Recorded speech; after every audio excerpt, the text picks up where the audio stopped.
Vous l'attendez, comme tous les mercredis, c'est l'heure du Bloc Talk de Rachel Kahn. Bonjour Rachel. Bonjour Steve. Rachel Kahn, toujours très suivie, notamment sur les réseaux sociaux. Vous êtes essayiste, Rachel, auteur notamment d'Encore debout.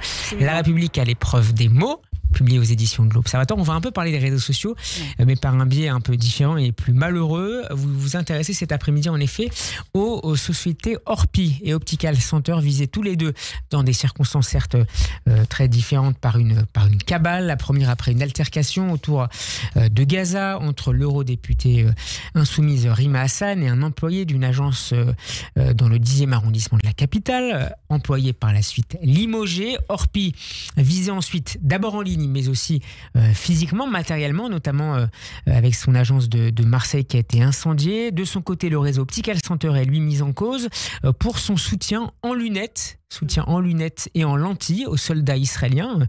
Je souligne la situation avec une campagne menée notamment en ligne par un eurodéputé insoumis, Rachel Kahn. Quel sens donnez-vous à ces deux événements? Est-ce que d'abord vous faites un lien entre les deux et qu'est-ce qu'ils révèlent tous les deux? Oui, je fais un lien entre les deux et je tenais aussi à revenir dessus parce que ce genre d'informations, on passe très vite dessus alors que c'est extrêmement grave et finalement on s'y habitue. C'est-à-dire que la France insoumise nous met dans un flot de haine, ce qui fait qu'on n'a pas le temps de se poser sur chaque événement.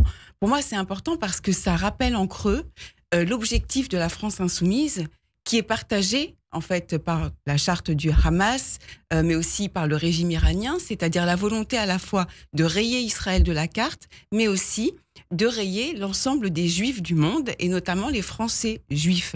Donc, pour moi, ce phénomène des réseaux sociaux qui sont comme une forme de territoire perdu de la République en ligne, finalement, puisque la haine se diffuse, se propage.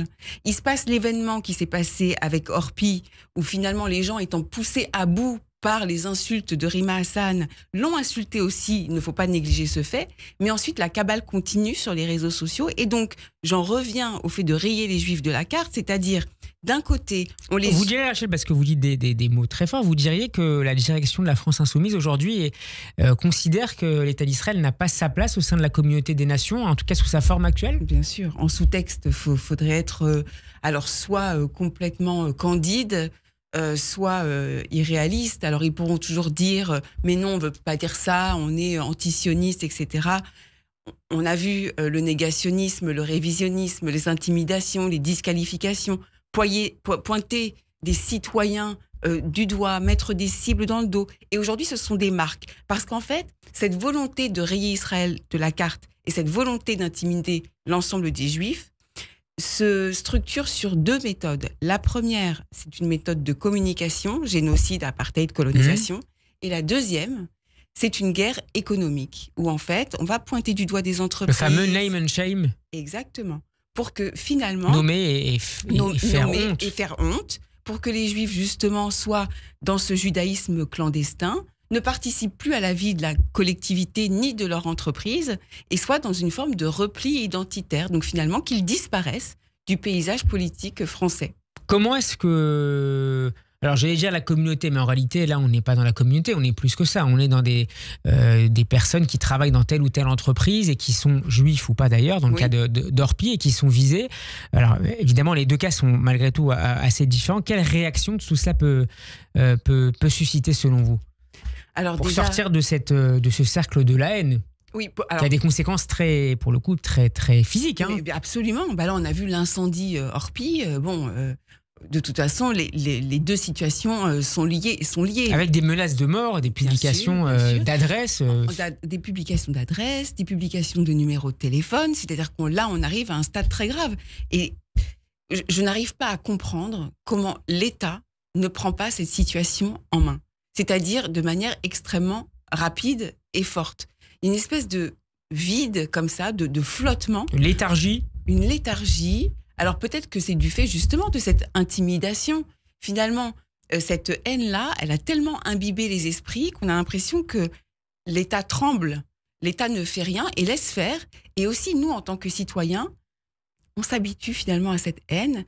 Et moi, vraiment, le drame, c'est que je trouve qu'on a une tendance à se replier sur nous-mêmes, à moins parler, à se cacher. Et ça me fait extrêmement peur. Rachel, vous vouliez également nous parler cet après-midi d'une décision de justice contre la militante antisioniste niçoise Amira Zeter, cofondatrice du mouvement Nice à Gaza. Elle a été condamnée en début de semaine pour apologie du terrorisme et incitation à la haine par la Cour d'appel d'Aix-en-Provence à 18 mois de prison, dont 6 mois fermes, à exécuter sous bracelet électronique. Elle s'était notamment distinguée, si j'ose dire, par plusieurs tweets antisémites.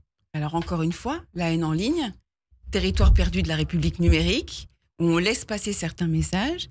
Et là, pour le coup, ce qui est pointé, c'est le fait de la fameuse notion de génocide, c'est-à-dire d'accuser les Français juifs ou les soutiens à Israël de génocidaires. Et là, on n'en a pas entendu parler, mais c'est quand même assez remarquable que la justice prend les choses en main. C'est pas rien, 18 mois dans 6 mois fermes. C'est pas rien, la justice prend les choses en main. Ça veut dire que insulter quelqu'un de génocidaire n'est pas une opinion, en fait. C'est aujourd'hui un délit. Et là où c'est une pierre à l'édifice juridique qui est important, c'est qu'aujourd'hui, ça va faire partie de la jurisprudence. Comme il y a un vide juridique sur toutes ces insultes qu'on entend depuis presque 2 ans, aujourd'hui, les juges vont pouvoir se fonder sur cette décision pour illustrer le fait que ça fait partie de la jurisprudence et qu'on n'insulte pas les gens comme ça de génocidaires. Et ça pourrait contenir, selon vous, le flot de haine, notamment en ligne, contre toute personne assimilée d'une manière ou d'une autre à Israël, à son gouvernement? Moi, je pense que là, j'ai l'impression que la justice a tardé, mais que quelque chose est en train de se passer, et notamment par rapport à toutes ces personnes, qu'ils soient élus ou non, par ailleurs, qui vous traitent de génocidaires. Mais dans les deux cas, on voit bien, pour conclure, Rachel, que tout démarre souvent sur les réseaux. Avec des résonances derrière dans la réalité physique. C'est ça qui est fou. C'est-à-dire que tout part du virtuel et qu'aujourd'hui, la haine a tellement imbibé les réseaux sociaux qu'elle descend dans la rue.